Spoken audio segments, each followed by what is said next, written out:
Bonsoir, bonjour chers internautes. Nous sommes très contents de vous avoir nombreux ce soir. Nous, c'est la chaîne YouTube, mais aussi la page Facebook RDC Nouveau Départ. Appelez-moi Frédéric Bigour Kayabou. Je suis l'initiateur et le présentateur de cette émission. Nous avons comme ligne éditoriale Justice, Paix et Développement. Nous sommes une chaîne indépendante. Nous partons des faits, nous les analysons par rapport aux droits, par rapport à l'expérience, n'est-ce pas, qui est partagée sur le plan international, sur le plan national, mais aussi sur le plan régional, et afin, n'est-ce pas, de pouvoir proposer des solutions. Nous invitons des chercheurs, des consultants, des personnes qui ont la connaissance par rapport à un sujet, à une thématique bien précise, pour, n'est-ce pas, partager avec nous et discuter. Et nous respectons la liberté d'opinion de chacun d'entre vous. Aujourd'hui, nous sommes le 30 s'il vous plaît, le 30 décembre 2020, c'est pratiquement la dernière émission pour cette année. Mais aujourd'hui, nous allons parler du sujet suivant. Pourquoi la province du Sud Kivu ne décolle-t-elle pas malgré des ressources énormes qu'elle égorge? Donc des ressources énormes que cette province regorge. Pourquoi il n'y a pas de développement?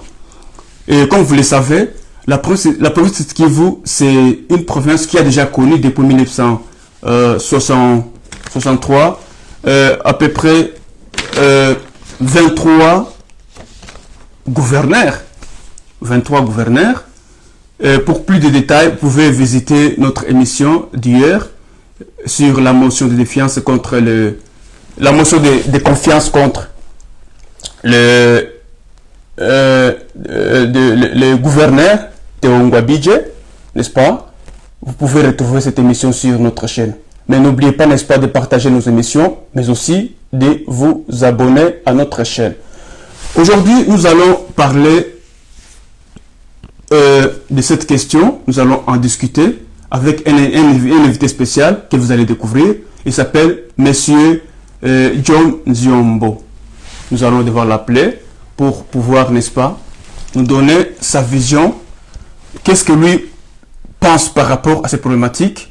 Il va nous dire qui est-il, mais ce que nous sachons, c'est quelqu'un qui a de l'expérience dans les domaines des finances, des budgets. C'est un expert et il va nous édifier par rapport à cette problématique. Et sans plus tarder, nous allons l'appeler et je le vois en ligne. Nous l'appelons pour qu'il puisse partager avec nous son expérience, quelle est sa vision des choses, qu'est-ce qu'il lui pense par rapport à ces problématiques. Bonsoir, cher aîné John Nziombo. Bonsoir, bonsoir monsieur le journaliste, bonsoir à tous les auditeurs, tous les internautes et téléspectateurs de cette émission. Merci beaucoup. Vous êtes connecté sur la chaîne YouTube RDC Nouveau Départ, qui est une chaîne indépendante, et nous discutons des questions ayant trait à la justice, justice à la paix, mais également au développement. Et aujourd'hui, nous allons discuter avec vous par rapport à cette question, à savoir pourquoi la province du Sud Kivu ne décolle-t-elle pas malgré des ressources énormes qu'elle regorge? Est-ce que... Oui, avant d'entrer dans le vif du sujet, voudriez-vous vous présenter? Qui êtes-vous? Que faites-vous? Voilà, il faut me présenter, je suis John Nziombo, je suis congolais de Kinshasa. Oui. Je suis expert en finances publiques. Oui. Je me suis spécialisé en gestion des projets gouvernementaux à la National Institute of Financial Management du gouvernement indien. Je suis candidat master en Financial Management à Amity University. Je suis activiste pro-démocratie avec un focus sur les droits économiques, sociaux et culturels. Je suis également père de famille et je dirige une organisation, Makini for Budget. Voilà, je peux me limiter par là. Merci beaucoup pour cette présentation si riche. Nous vous contactons parce que avant-hier, nous avons lu sur votre page Facebook un feuillet que vous aviez publié en rapport avec la retenue à la source de 40% des recettes dues aux provinces Mission Impossible, c'est ça l'intitulé. Mais avant de revenir sur cette publication, nous voudrions d'abord vous poser la première question de savoir pourquoi la province des Sud Kivu ne décolle-t-elle pas malgré des ressources qu'elle regorge? Bon, je dirais que c'est un échec de gouvernance pur et simple. Parce que nous avons des dirigeants qui ne sont pas conscients des missions qui sont les leurs. C'est vrai, toutes les provinces ont des problèmes presque similaires. L'échec de gouvernance, il faut le dire, il repose sur les aspects qui sont endogènes et exogènes que nous pouvons ensemble analyser dans cette émission. Bon, je peux m'atteler d'abord sur le problème de la décentralisation financière, parce que c'est là même le plus grand problème. Les provinces, c'est une partie de l'État, c'est une composante de l'État, et la province a besoin de moyens financiers pour pouvoir se développer. Bien sûr, il y a aussi des moyens logistiques et j'en passe, mais le finance prime beaucoup en ce qui concerne la décentralisation financière. Alors, les lois au niveau de notre pays, la RDC, ont institué cette décentralisation financière dans notre constitution de 2006, telle que modifiée à ce jour. Et il y a même d'autres textes réglementaires qui ont été votés, qui ont été mis sur pied pour la mécanisation ou du moins l'application, la matérialisation effective de cette décentralisation financière. Mais ce que nous constatons sur le terrain, c'est autre chose. Peut-être que c'est un problème de compréhension même de cette décentralisation. C'est quoi la compréhension facile de la décentralisation? C'est tout simplement un transfert de pouvoir d'un niveau central à un niveau local.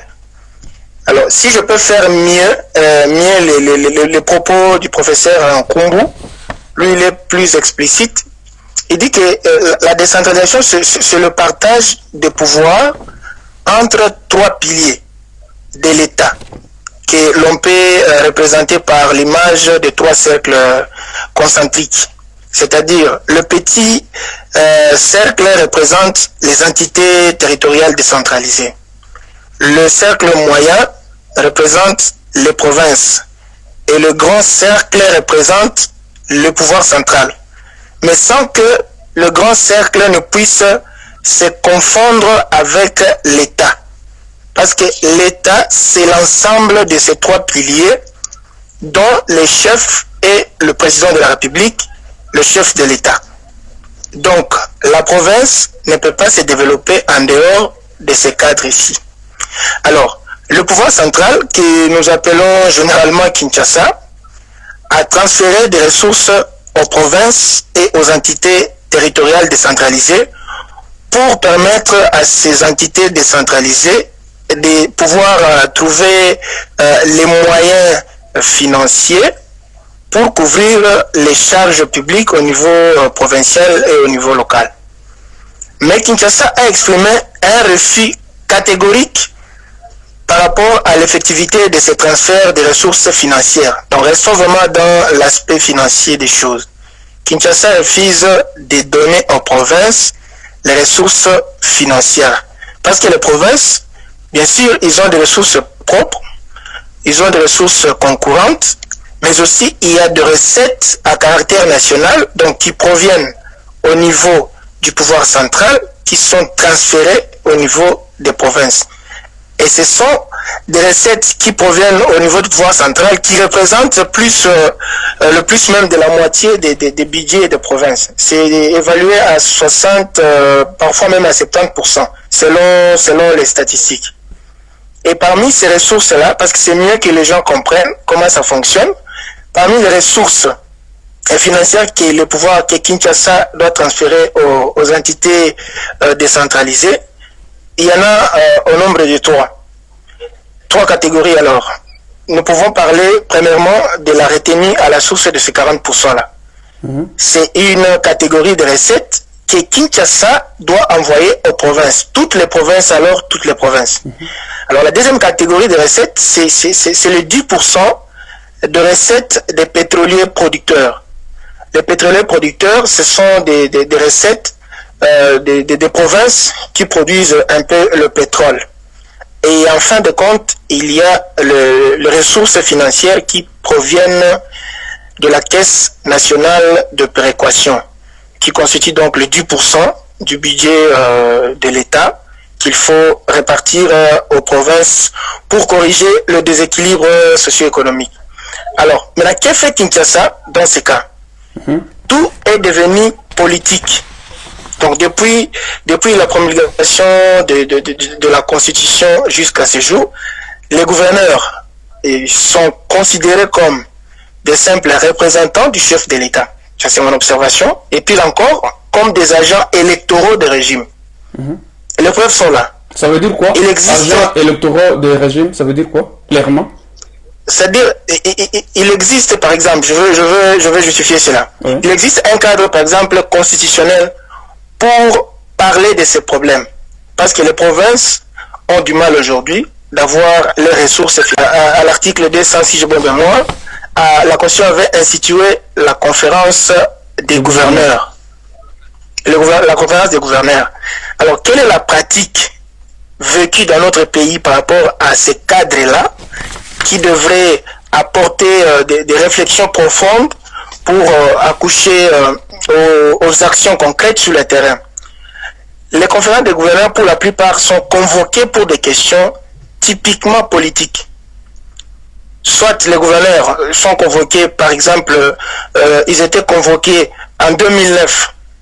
C'était pour appuyer le régime par rapport aux concertations nationales. Oui. Ils étaient convoqués, par exemple, en août 2011, c'était à la veille des élections présidentielles. Ils étaient convoqués le 13 mars 2013, c'était pour une mobilisation partisane et au lendemain de la signature de l'accord au cadre d'Addis Abeba par rapport à la situation du M23. Oui. Et hier, vous avez suivi sur les médias que les gouverneurs se sont réunis, c'est pour adhérer à l'union sacrée de l'actuel régime, qui peut jurer encore de présomption d'innocence. Nous estimons qu'à partir de janvier 2021, que les choses peuvent changer. Oui. Donc, allez-y comprendre que même le cadre qui a été institué pour parler de ces problèmes, on a dénaturé même le sens de ce cadre-là. C'est devenu un autre problème. Ce sont plus des problèmes politiques qui sont évoqués dans ce cadre. Alors, au lieu de verser par exemple le 40% pour permettre aux provinces, y compris la province du Sud Kivu, Kinshasa verse entre 5 et 15%. Et ça se fait selon les humeurs. Oui, aux provinces. Il y a des statistiques. Et ça se fait selon les humeurs. Donc si vous êtes bien avec X, Y, ça peut monter ou ça peut rester là-bas, ainsi de suite. Et ça n'arrive pas tous les jours. Donc Kinshasa, qui doit verser aussi les 10% aux provinces qui produisent le pétrole, il donne difficilement 4%. Est-ce que le Sud Kivu produit-elle aussi le pétrole? Non, ça c'était une catégorisation pour dire que c'est que Kinshasa, en tant que pouvoir central, doit aux provinces en termes de ressources. Si on peut commencer à produire ça demain, donc lui aussi sera aligné sur la liste des provinces qui doivent bénéficier de ces 10%. Mais jusque-là, c'est au niveau du Congo central. Et donc, vous voyez tous ces problèmes ici, ce sont vraiment des problèmes réels sur le plan financier et qui ont des conséquences évidentes sur le développement de toutes les provinces en général, et je pense que personne ne saurait le transiger. Alors, un autre problème, je vais aller vite, c'est ce que j'évoquais, la Caisse nationale de péréquation. Oui. Monsieur le journaliste, donc depuis 2006 jusqu'à maintenant, la Caisse nationale de péréquation existe dans la Constitution, à l'article 181, si bonne mémoire, mais ne produit aucun effet sur les finances des provinces. Voilà quelques éléments que j'ai ramassés pour vous montrer un peu les problèmes qui ne dépendent pas directement des provinces, mais qui constituent en même temps un obstacle par rapport au développement des provinces. Donc, ce que nous connaissons au Sud-Kivu, ce que nous connaissons également dans d'autres provinces, c'est d'abord un problème de rapport entre les provinces et le pouvoir central. L'argent que le pouvoir central doit verser à la province ne verse pas. Si je vous comprends mieux, c'est que le problème réside plutôt au niveau de l'exécution des textes légaux qui prévoient la rétrocession, qui prévoient la retenue à la source. Donc, toutes les sources de financement reconnues aux provinces. Et que c'est Kinshasa, la capitale de la RDC, qui bloque tout, et pas le gouverneur des provinces en général, et celui de la province de Kivu, M. Théo Ngwabidje, en particulier. Bon, j'étais en train de dire que les problèmes étaient situés à des niveaux. Oui. Donc, l'échec de gouvernance était situé à des niveaux.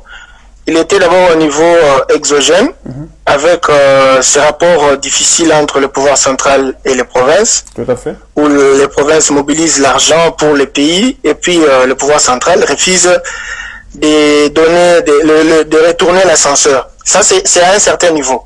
Alors, un autre problème, c'est le problème interne au niveau local. Parce que au niveau local, il y a quand même les taxes qui sont générées au niveau de la province, les taxes qui ne transitent pas à Kinshasa. Il y a des taxes au niveau de la province qui mobilisent chaque mois, chaque jour des recettes, et ces recettes sont gérées par les gouverneurs de province. Alors, cet échec de gouvernance au niveau local, au niveau de la province, c'est situé au niveau des institutions provinciales, l'Assemblée provinciale et le gouvernement provincial. L'Assemblée provinciale qui a le pouvoir d'exercer un contrôle sur le gouvernement, c'est-à-dire sur les ministres provinciaux, ainsi que sur le gouverneur, a dénaturé en fait sa mission. Actuellement, on assiste presque au chantage. C'est presque le racket systématique. Vous allez vous rappeler que au site Kivu, on a connu de 2007 à 2013, je crois, oui, à 2013, 4 gouverneurs qui se sont succédés. Et au finish, qu'est-ce que nous avons eu? Qu'est-ce que nous avons eu au finish? Et donc, c'est un autre problème. Les députés provinciaux devraient être conscients de leur travail, de contrôler l'exécutif provincial, pas pour leurs intérêts personnels, parce qu'actuellement, il y a certains qui parlent même de motions alimentaires à la place des motions de défiance ou de censure. Pourquoi? Parce que l'observation prouve à suffisance que la plupart des motions n'ont pas la finalité de rencontrer les aspirations réelles de la population, mais c'est parfois des motions juste pour secouer l'exécutif provincial et de toucher dans la poche et verser quelque chose aux députés, et c'est regrettable. D'accord. Est-ce qu'on peut s'arrêter un peu par là, parce que ça serait une autre question, mais je voudrais d'abord qu'on en finisse avec les sources de financement au niveau de la province de Kivu en particulier. Parce oui, c'est ce que je disais. Oui, vous avez parlé, vous avez évoqué les impôts. Oui, voilà. Je disais que la gouvernance en question, ça englobe un peu, parce que ce que la province fait, si les députés provinciaux n'accompagnent pas, en fait, ne travaillent pas efficacement bien, il y a difficulté de retrouver, d'aboutir au résultat escompté. C'est pourquoi j'ai essayé un peu de donner l'image de ce que nous avons vécu au site Kivu. Alors, au niveau du gouvernement provincial, il y a un problème de gestion. Il y a un problème de gestion, ça c'est clair. La chaîne, que ce soit la chaîne de recettes ou la chaîne de dépenses, il y a des problèmes énormes. Comment? Vous savez, l'argent de l'État. Oui, il y a des problèmes énormes parce que cette chaîne-là, elle n'existe que de nous. Si vous faites un audit sérieux de la chaîne de la recette, vous allez constater qu'il y a des irrégularités énormes. Il y a un laisser-aller. Lorsqu'il y a un laisser-aller, ça veut dire que si on avait la possibilité de mobiliser 1 million le mois, on va mobiliser 400 000 ou 500 000. Qu'est-ce que vous entendez par un laisser-aller? C'est la corruption, les détournements? C'est quoi? Oui, mais ça, c'est devenu une chanson. La corruption, les détournements, la concussion, le favoritisme. Parce que vous avez en province où vous avez plusieurs contrats avec des particuliers pour mobiliser les recettes. Les contrats publics-privés. Mais ces contrats-là, on ne les signe pas vaille que vaille. Il faut d'abord avoir la maîtrise de vos propres capacités de mobilisation avant d'envisager d'aller recourir aux particuliers pour signer des contrats de partenariat public-privé. Parce que j'avais assisté une fois à une session budgétaire, à une période donnée, au site Kivu, où on appelle un contractant pour lui poser la question. Cette année, vous avez mobilisé combien? Il commence à balbutier. On lui demande, avant que tu ne puisses prendre la taxe que toi tu mobilises, que toi tu encadres pour le compte de la province elle-même avait la capacité de mobiliser à la hauteur de combien? Et toi, tu mobilises à la hauteur de combien? Parce qu'on doit comprendre, si la province elle-même pouvait, par exemple, mobiliser 20 000 par rapport à une taxe, l'encadrement d'une taxe, mais vous attribuez un contrat à un privé qui mobilise 10 000, est-ce que vous pensez que là, vous avez gagné ou vous avez perdu? C'est une perte. Parce que c'est une perte, c'est une charge. C'est pourquoi, avant d'aller vite dans les partenariats publics-privés, vous devrez d'abord faire une introspection pour comprendre quelle est notre capacité réelle de mobilisation des recettes. Où est-ce que nous pensons que nous avons besoin de privés pour venir nous secourir? La province a une direction provinciale de mobilisation et encadrement de recettes. Il y a des agents qui sont payés chaque mois. Théoriquement, il y a des agents qui sont payés chaque mois. Et donc ces agents-là ont été recrutés par concours de la Banque mondiale. Ils sont formés pour mobiliser de l'argent au trésor public provincial. Mais avec la multiplicité des partenariats publics-privés, aujourd'hui ces agents ne travaillent presque plus. Pour moi, je pense que ça devient une charge inutile pour l'État. Ça veut dire que l'État n'a pas besoin. Vous pouvez expliquer cela dans des termes plus clairs, simples, afin que nos auditeurs, nos internautes puissent vous comprendre facilement. Les partenariats public-privé. Public-privé, c'est-à-dire le partenariat public-privé, c'est un concept qui veut que l'État puisse s'associer aux particuliers pour exécuter ce programme. Alors, au niveau de la mobilisation des recettes, c'est que la province a des taxes et impôts. La province peut dire que non. Par exemple, la taxe sur la circulation routière. Bon, la taxe sur l'embarquement, par exemple. Oui. La taxe sur l'embarquement des passagers, je donne ça à monsieur X. Il signe un contrat avec lui. Alors, monsieur X va commencer à faire le travail de l'État. Donc, c'est monsieur X qui va commencer à aller auprès des assujettis. Il fait le travail que l'État devrait faire. C'est ça un peu le partenariat public-privé.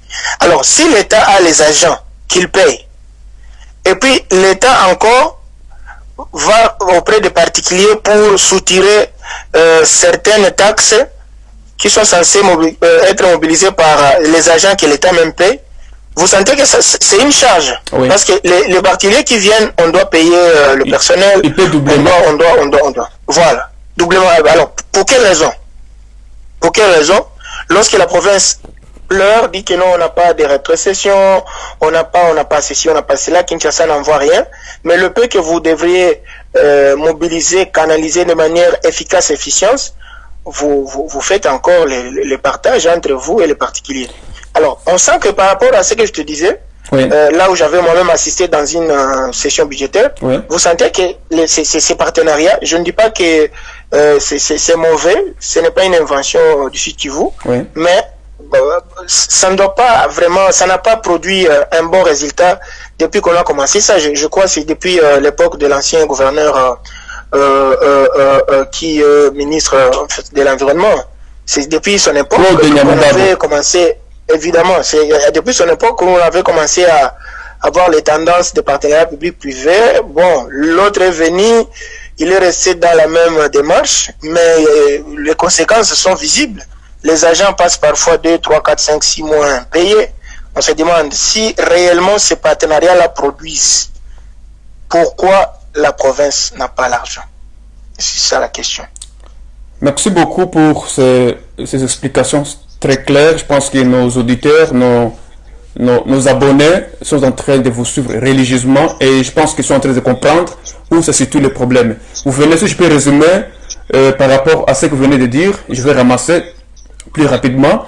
Vous avez soulevé le problème qui est d'abord lié à la mise en application des textes, ça veut dire la loi qui autorise la rétrocession, le principe de la caisse de la péréquation, ainsi de suite.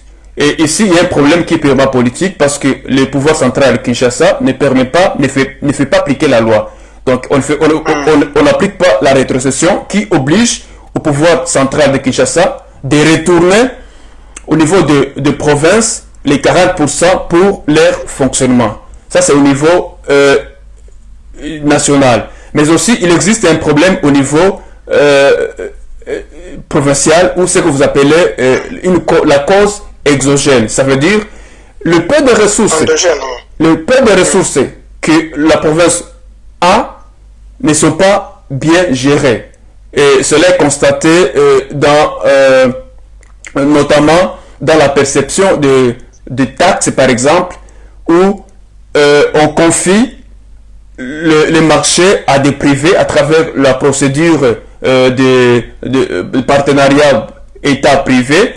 Et ce dernier ne fait pas son travail comme il se doit, et ce qui constitue un manque à gagner à l'État. Mais également, cela constitue une charge aux contribuables, c'est-à-dire les Congolais qui paient les taxes et les impôts.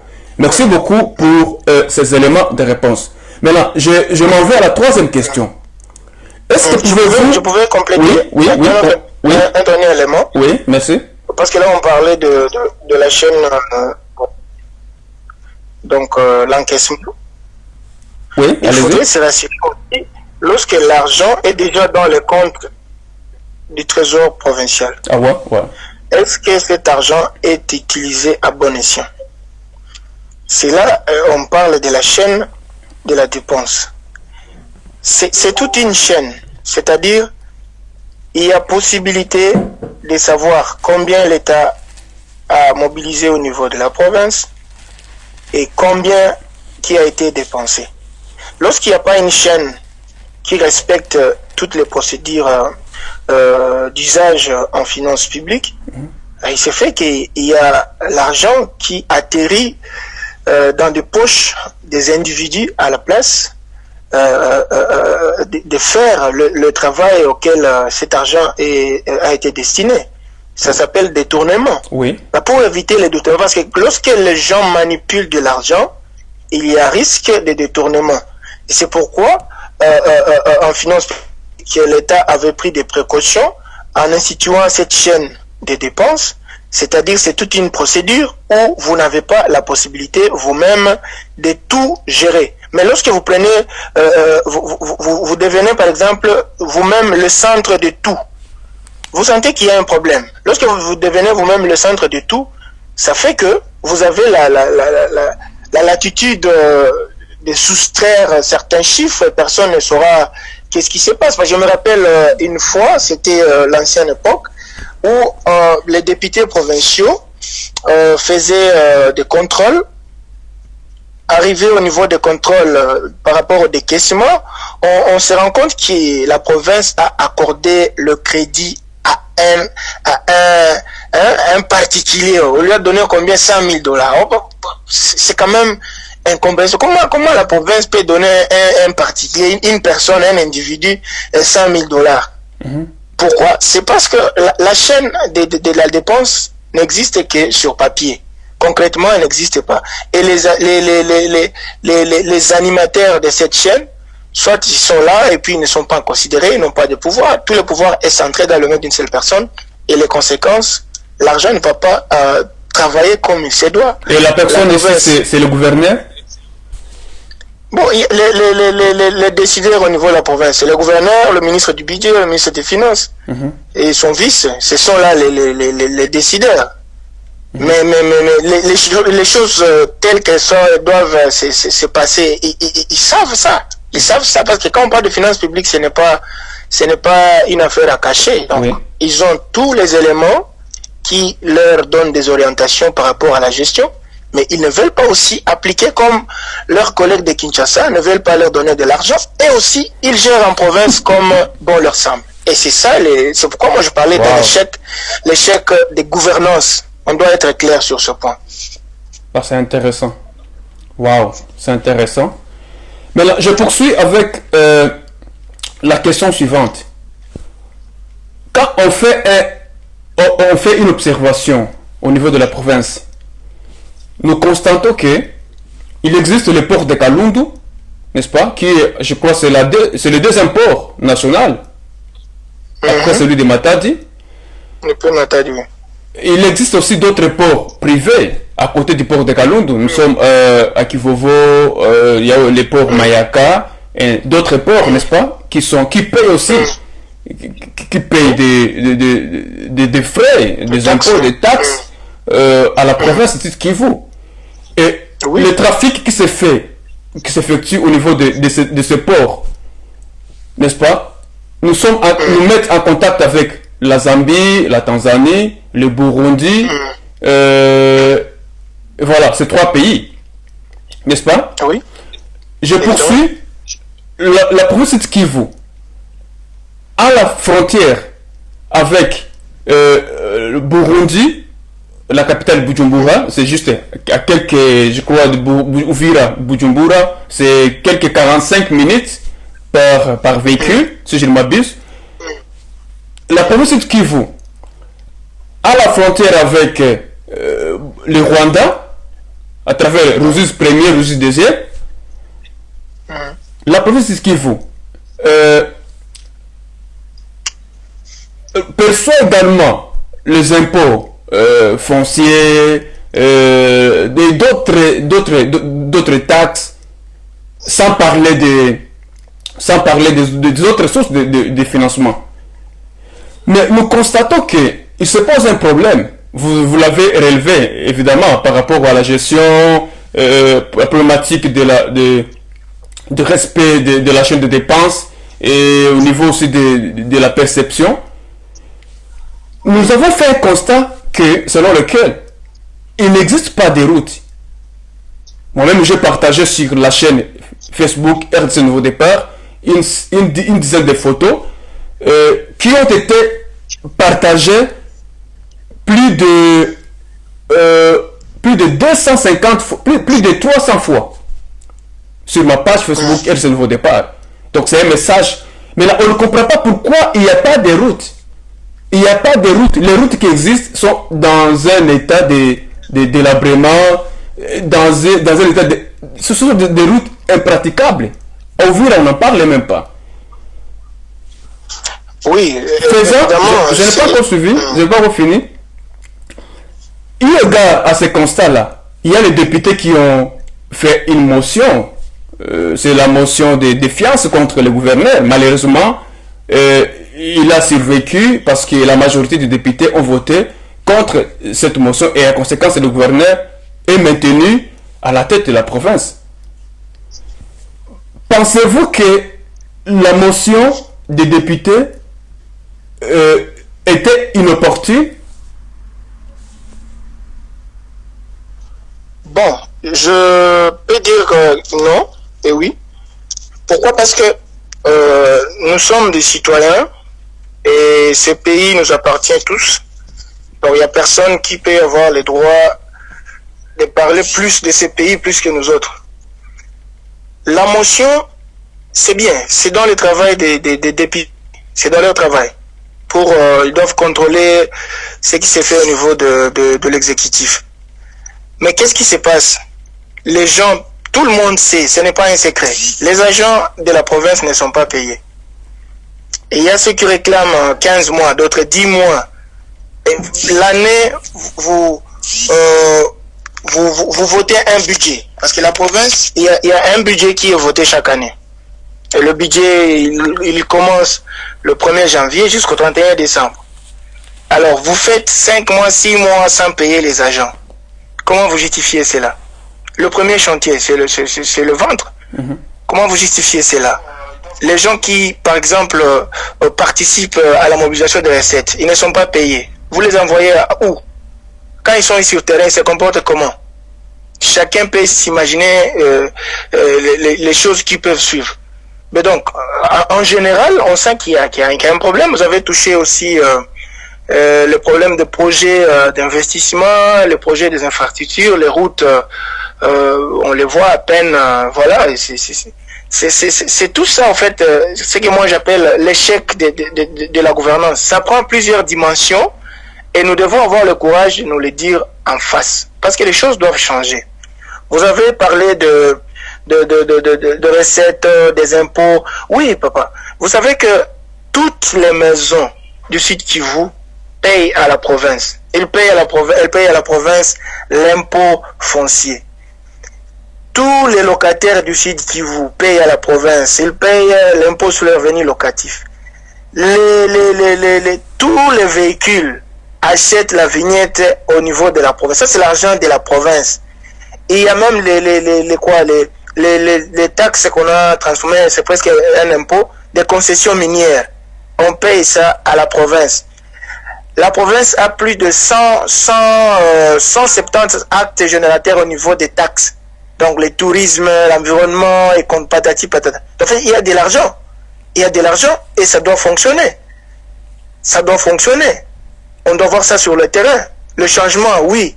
Il y a plusieurs autres problèmes qu'on a évoqués avant, mais ce n'est pas une raison de ne pas gérer rationnellement le petit rien qu'on a. Et donc, par rapport à cette motion, il y a d'autres aspects beaucoup plus politiques, mais s'il faut rester technique, moi je crois que il y a des choses à reprocher, évidemment, par rapport à la gestion de la province. Il y a des choses à reprocher. D'accord. Donc, les députés n'ont fait qu'exercer leur mission, ou ils ont fait le travail conformément à la Constitution. Merci beaucoup pour ces éclaircissements. Que pensez-vous? Est-ce que pensez-vous que il faut à tout prix mobiliser la population pour faire des marches contre la mauvaise gouvernance, pour exiger le départ de l'actuel gouverneur de la province? Bon, moi je crois que c'est un droit constitutionnel. La liberté des manifestations, c'est un droit constitutionnel, mais il faut aussi juger de l'opportunité. Parce que actuellement, la province éprouve des difficultés comme tant d'autres finances. Mais lorsqu'on change un gouvernement, lorsqu'un gouverneur tombe, il y a des conséquences financières énormes. Il faut payer les indemnités de sortie des anciens ministres et de gouverneurs. Il faut, voilà, les nouveaux qui viennent à peine d'entrer, il faut d'autres moyens pour commencer à fonctionner, et un petit retard, parce qu'il y a un autre problème, c'est le casting. Hein? Ça se constate à tous les niveaux, que ce soit à Kinshasa, que ce soit dans les provinces, il y a un problème de casting. Vous mettez quelqu'un ministre, il ne connaît absolument rien, et il faut du temps pour qu'il puisse entrer dans la danse, et pendant qu'il lui est en train d'apprendre, pendant qu'il lui est entouré de gens qui ne peuvent pas l'aider normalement, et pendant ce temps, c'est la province qui va continuer à perdre. Donc, faire des marches, c'est bien, c'est constitutionnel, mais il faut voir les choses de manière claire. Est-ce que le problème c'est la personne ou le problème c'est le système? Moi je crois le vrai problème c'est le système. Il faut combattre le système. Parce qu'une autre personne qui peut venir après et se retrouvant dans les mêmes conditions, toutes choses restant égales par ailleurs, il va faire la même chose comme celui qui venait de partir. Alors, qu'est-ce qu'on aurait changé? Il faut attaquer la proie que d'attaquer l'ombre de la proie. Je crois qu'il y a beaucoup de problèmes de positionnement,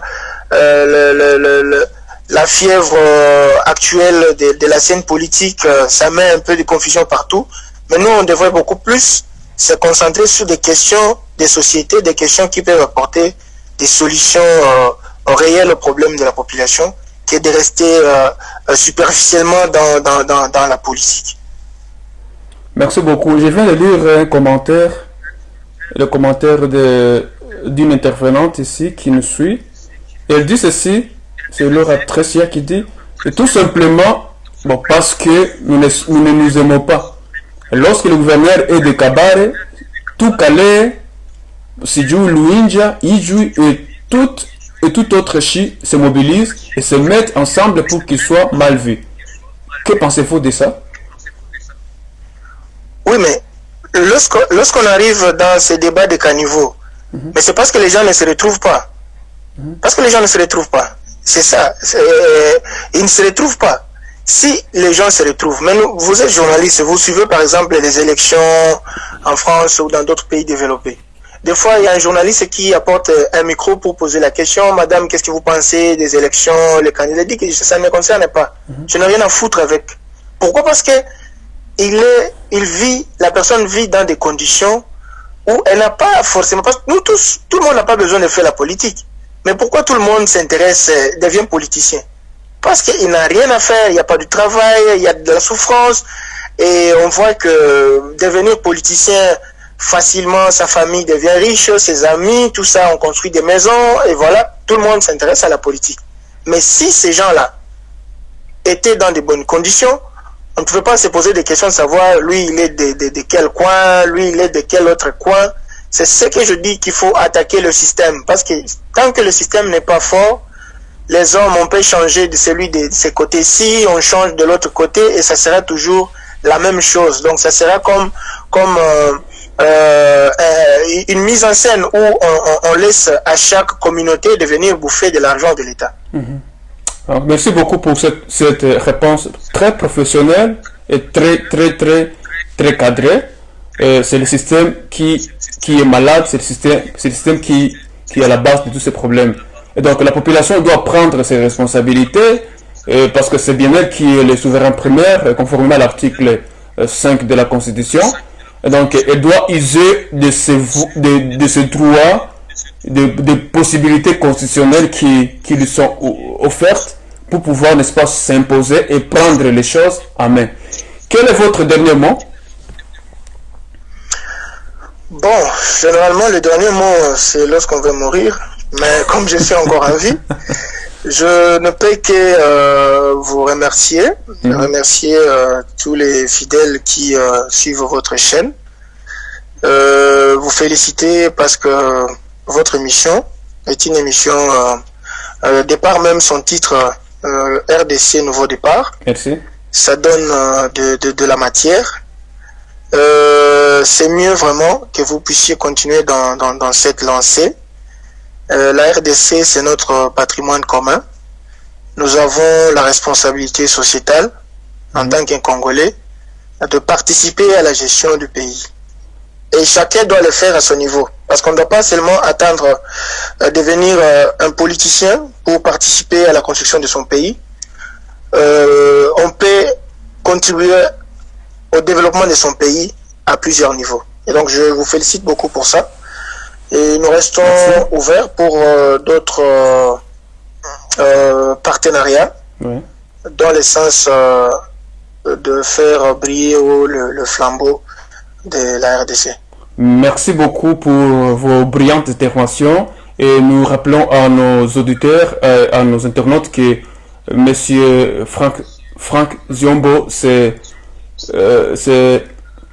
un consultant, c'est un chercheur, c'est beaucoup de choses, c'est un expert, c'est quelqu'un qui est vraiment intéressé par des questions de la bonne gouvernance, questions du budget, des finances, et à travers ces publications, ces analyses, vous pouvez savoir plus. Vous pouvez aller sur Facebook, sur sa page Facebook, Franck Ziombo. Vous allez retrouver sa publication, Feuillet Job numéro 001/2020, où il analyse, n'est-ce pas? Il fait une bonne analyse qui m'a personnellement intéressé, et c'est pourquoi d'ailleurs j'ai tenu à vous contacter directement et vous inviter à intervenir dans notre émission. Il parle de la retenue à la source de 40% des recettes dues aux provinces. Mission impossible. Il fait une bonne analyse qui est purement économique et aussi juridique, parce qu'il analyse des lois, il analyse des faits, et vraiment vous allez aimer, vous allez partager aussi avec vos amis. Merci beaucoup. Je vous souhaite en avance bonne année 2021. Merci. Merci, au revoir. Mesdames, Mesdemoiselles et Messieurs, bonsoir. Merci beaucoup. Je pense que vous avez suivi l'intervention de notre expert, M. Franck Ziombo. Il a tout dit. Je ne voudrais pas y revenir, mais s'il faut résumer, je dirais que pour lui, la province du Sud Kivu ne décolle pas pour deux raisons. Il y a d'abord le problème à situer au niveau national, qu'il appelle des causes exogènes. Ça veut dire, bien que la loi, la constitution et la loi sur la décentralisation prévoient les mécanismes, n'est-ce pas, de financement des provinces, bien que la constitution, à son article 3, dispose que la province et les entités territoriales centralisées, c'est-à-dire la ville, la commune, la chefferie, les secteurs, jouissent de l'autonomie de gestion financière, technique et humaine. Celle-ci, ça veut dire les provinces et les entités territoriales décentralisées ne bénéficient pas de ce que la loi leur accorde. Pourquoi? Parce que Kinshasa décide sur tout. Et la loi dit que ces entités doivent retenir les 40% à la source. Et depuis que Kabila était au pouvoir, plus de 18 ans, ce principe n'a jamais été appliqué. Donc il y a des violations et des violations. C'est ce qui fait que les provinces n'obtiennent pas des moyens suffisants pour se développer, pour fonctionner et pour, n'est-ce pas, répondre aux besoins des contribuables ou de la population au niveau local. Je poursuis en disant que l'article 171, n'est-ce pas, de la loi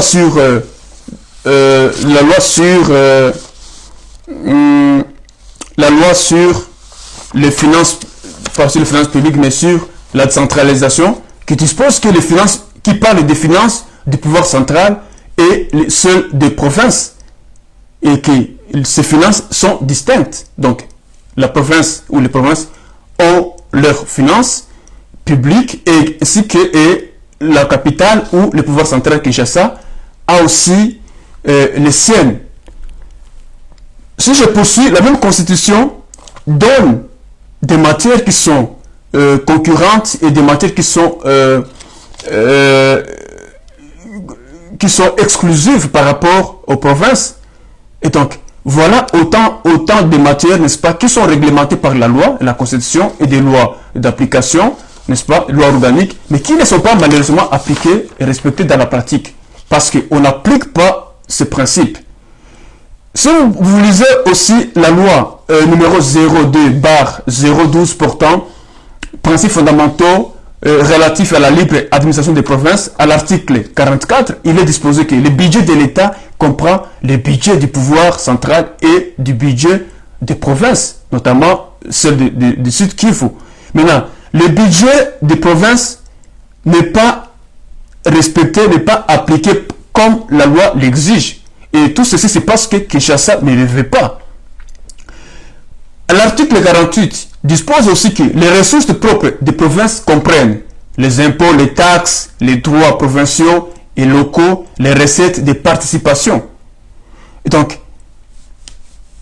malgré que la loi prévoit ceci, il se pose un problème dans l'application. Si vous poursuivez en lisant l'article 54 alinéa 1er de cette même loi, on vous parle de ces 40% qui sont alloués à quoi? Aux provinces, ce qu'on appelle la retenue à la source. Donc, ces 40% ne sont pas bénéficiables, n'est-ce pas, aux provinces. Pourquoi? Parce que le système mis en place ne le veut pas, tout simplement. Et c'est ce qui affecte directement le fonctionnement et le développement de toutes les provinces de la RDC en général et la province du Sud Kivu en particulier. On poursuit en disant que, à part les causes exogènes, ça veut dire qui sont liées par les systèmes de Kinshasa, il existe aussi des causes endogènes ou des causes internes. Ça veut dire la mauvaise gestion des ressources qui sont localement disponibles. Et notre invité, il a bien expliqué d'abord le fait que dans le cadre du contrat partenariat public, État et le privé, il se pose beaucoup de problèmes, il a expliqué. Il a expliqué aussi, il y a les problèmes de la mauvaise application des principes de décaissement, la mise en place des principes techniques par rapport au décaissement des ressources qui sont entrées dans les trésors publics, dans les caisses de l'État. Il y a la mégestion, il y a la corruption, il y a la concussion, il y a le clientélisme. Tout ceci, ce sont des mots qui constituent l'obstacle au niveau du décollage de la province. Et donc, il se pose maintenant un problème de la personne et de la personnalité, mais aussi le problème de leadership au niveau de la province de Sud Kivu. Donc, il faut retenir qu'il existe des causes endogènes et des causes exogènes. Des causes endogènes, c'est la façon dont la province est gérée, et ici on voit on voit, n'est-ce pas, le gouverneur de la province de Kivu, avec toute son équipe, ce gouvernement provincial, qui gère mal les ressources de la province. Donc, le peu de ressources qui sont disponibles au niveau de la province, il y a la mégestion. Et c'est pour cette raison-là que les députés provinciaux ont dû initier une motion de défiance pour le faire partir. Malheureusement, ça n'a pas abouti.